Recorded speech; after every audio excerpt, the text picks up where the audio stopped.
Ini ada soal senam PTN tahun 2010 ya. Kita baca. Percobaan penentuan titik beku larutan garam NaCl dan larutan urea CONH2 dua kali menghasilkan data sebagai berikut. Nah, di sini kita dikasih tabel ya. Ada dua larutan, ada NaCl, ada urea. Nah, di sini konsentrasi dari NaCl dan urea ini dibedakan ya. Ada yang 0,1, ada yang 0,2 gitu ya. Urea pun seperti itu. Nah, ternyata titik bekunya kita punya data seperti ini, gitu ya. Nah, sekarang pertanyaannya adalah data tersebut menunjukkan penurunan titik beku larutan. Nah, ini ada pernyataan 1 dan 4. Kira-kira dari pernyataan 1 dan 4 ini mana yang betul, gitu ya. Kita cek satu-satu ya.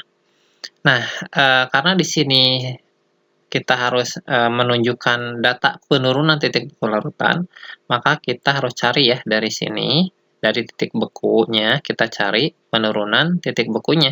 Ini mudah ya. Kalau untuk kasus air, larutnya ya tinggal yang tadinya negatif dipositifkan saja. Jadi seperti ini datanya ya. Jadi delta TF-nya untuk yang NaCl, ya yang pertama yang 0,1 molar, itu jadi 0,372 dan seterusnya. Ya. Nah, kita cek satu-satu. Berbanding lurus dengan konsentrasi. Nah, apakah penurunan titik beku larutan ini berbanding lurus dengan konsentrasi? Kita cek dari tabel ya. Kita lihat untuk NaCl yang 0,1, ternyata delta TF-nya adalah 0,372. Nah, ketika konsentrasi NaCl-nya dinaikkan jadi 0,2 molar, ternyata delta TF-nya pun naik jadi 0,744. Begitu pula untuk kasus yang urea. Ya. Jadi semakin besar konsentrasinya, penurunannya pun semakin besar. Nah, berarti pernyataan 1 ini benar. Ya. Oke. Kita cek dulu yang 3 ya. Nah, biasanya kalau 1 benar, 3 juga pasti benar. Kita cek ya. Bergantung pada jenis ikatan kimia senyawa tersebut. Senyawa terlarut ya. Oke, kita lihat. Apakah dia bergantung dari jenis ikatan kimia? Nah, kalau kita lihat di sini, ikatan kimia kan di sini berarti kita membandingkan antara NaCl dengan urea. Di mana NaCl itu ikatannya adalah ikatan ion, sedangkan untuk yang urea ikatannya adalah ikatan kovalen. Ya. Nah, berarti ini kita lihat dengan konsentrasinya, gitu ya. Misalnya di sini konsentrasinya sama pun, ternyata penurunan titik bekunya dia berbeda, gitu ya. Maka pernyataan 3 ini pasti betul juga, gitu ya. Nah, untuk yang kedua, pernyataan kedua, elektrolit lebih tinggi dari non-elektrolit dengan konsentrasi yang sama. Nah, yang elektrolit ini kan diwakili oleh NaCl ya. Nah, sedangkan yang non-elektrolit dia diwakili oleh urea. Nah, ternyata kita lihat dengan konsentrasi yang sama. Jadi konsentrasinya misalkan kita bandingkan yang 0,1 ya.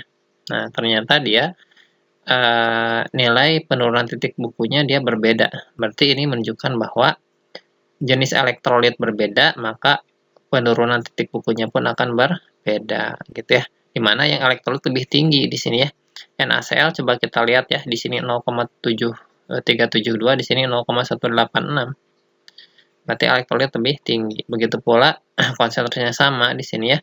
Yang untuk NaCl 0,2 sama 0,2. Ternyata yang elektrolit, yang NaCl dia 0,744 ya. Lebih tinggi daripada yang non-elektrolit. Berarti yang B juga betul ya. Ini ya, elektrolit. Nah, sekarang kita lihat yang pernyataan 4 ya. Bergantung pada jenis unsur penyusun senyawa tersebut. Nah, kita lihat di sini.